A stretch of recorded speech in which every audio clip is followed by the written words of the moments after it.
પહેલગામના આતંકી હુમલાની ઘટના બાદ પાકિસ્તાન સરહદ પર તણાવભરી સ્થિતિ સર્જાઈ છે।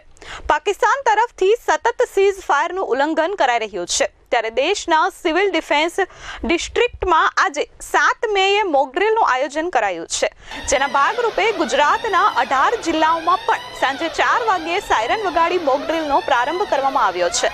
અભ્યાસ ઓપરેશન અંતર્ગત અલગ અલગ શહેરોમાં મોકડ્રીલનું આયોજન કરાયું છે। આ મોકડ્રીલ રાતના 8 વાગ્યા સુધી ચાલશે, જેમાં 7 વાગ્યાથી બ્લેકઆઉટ શરૂ થશે। આ 4 કલાક દરમિયાન વિવિધ શહેરોના લોકોને યુદ્ધની પરિસ્થિતિમાં શું કરવું તેની સમજ અપાશે। મોકડ્રીલ દરમિયાન સાયરનનો વગાડવામાં આવશે અને સાંજે 7:30 થી 9 વાગ્યા દરમિયાન બ્લેકઆઉટ પણ કરવામાં આવશે। ત્યારે સુરતમાં પણ 3 જગ્યાએ આઈબીસી બિલ્ડિંગ, લક્ષ્મીપતિ એપેરલ અને હજીરા ઇન્ડસ્ટ્રીયલ એરિયામાં મોકડ્રીલ યોજાઈ હતી।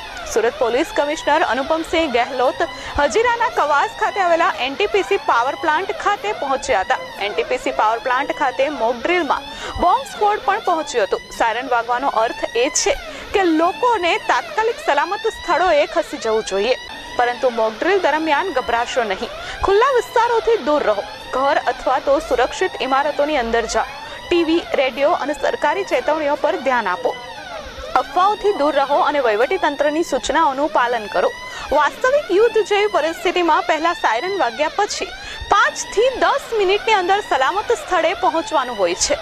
આ જ કારણ છે કે લોકોને ઝડપથી અને શાંતિથી બહાર નીકળવાનું આ મોકડ્રીલમાં શીખવવામાં આવે છે। સુરતમાં ડુમ્મસ પાસે આવેલા આઈબીસી સેન્ટરમાં મોટી સંખ્યામાં લોકો કામકાજ કરે છે, ત્યારે અહીં મોકડ્રીલનું આયોજન કરવામાં આવ્યું હતું। આ મોકડ્રીલ દરમિયાન સુરત મહાનગરપાલિકાના મનપા કમિશનર શાલિનીબેન અગ્રવાલ પણ સ્થળ પર હાજર હતા। આ સાથે ધારાસભ્ય પૂર્ણેશભાઈ મોદી પણ હાજર રહ્યા હતા।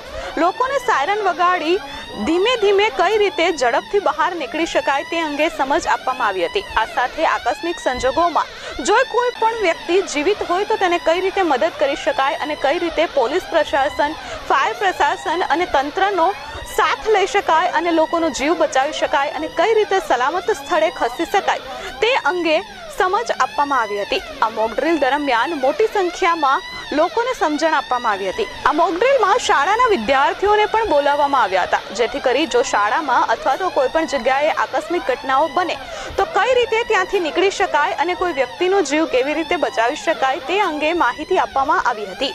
આગામી 7 કલાકે બ્લેકઆઉટ કરવામાં આવશે। આ બ્લેકઆઉટમાં પણ લોકોએ સ્વેચ્છાએ પોતાના ઘરની લાઇટ્સ, ટીવી ઓફ કરવાના રહેશે અને આ બ્લેકઆઉટ દરમિયાન લોકોએ પોતાના ઘરોની લાઇટ સ્વિચ ઓફ કરવાનું રહેશે, જેથી કરી પ્રકાશ બહાર ન જઈ શકે। યુદ્ધની પરિસ્થિતિ વચ્ચે પણ જો બ્લેકઆઉટ હોય તો ઘણી વખત ટાર્ગેટ ક્લિયર થતા નથી, જેથી કરી માણસનો જીવ બચી શકે છે।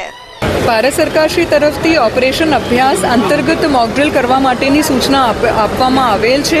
ગુજરાત રાજ્યના માનનીય મુખ્યમંત્રીશ્રી અને માનનીય ગૃહ રાજ્યમંત્રીશ્રીના માર્ગદર્શન હેઠળ આજે સુરત શહેરમાં 4 વાગ્યાથી આ મોકડ્રીલનું આયોજન ચાલુ થયેલ છે, જેમાં 49 સ્થળો ઉપર અલાર્મ વગાડવા માટેની કાર્યવાહી કરવામાં આવી રહી છે। 3 જગ્યાઓ ઉપર મોકડ્રીલનું આયોજન કરવામાં આવી રહ્યું છે, ઇન્ટરનેશનલ બિઝનેસ સેન્ટર, હઝીરા અને સચિન ખાતે।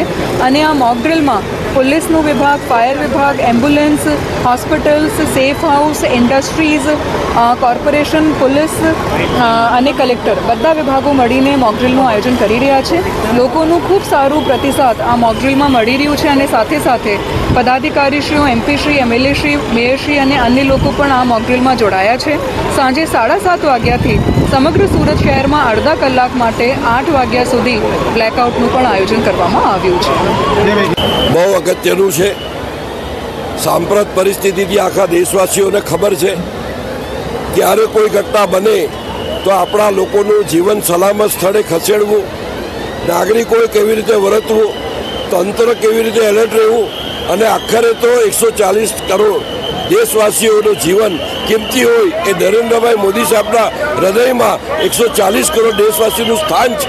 તો એના માટે આજે આ એક અનુભવ મળે, શિક્ષણ મળે, આજનું એક ડેમોન્સ્ટ્રેશન થાય, લોકોમાં અવેરનેસ આવે અને આવી પરિસ્થિતિ થાય ત્યારે એને શું કરવું એ ઓટોમેટિક એને ખબર પડી જાય, એ પ્રકારનું આજનું આ શિક્ષણ છે, એ આજનું મોકડ્રીલ છે। લોકોને આમાંથી કંઈક શીખવાનું છે કે આપણે શું ભૂમિકા હોઈ શકે, તંત્રને કેવી રીતે મદદરૂપ બનવું, સરકારને કેવી રીતે મદદરૂપ બનવું, દેશભક્તિનું ઉત્તમ ઉદાહરણ કેવી રીતે bureau report S24 news Surat.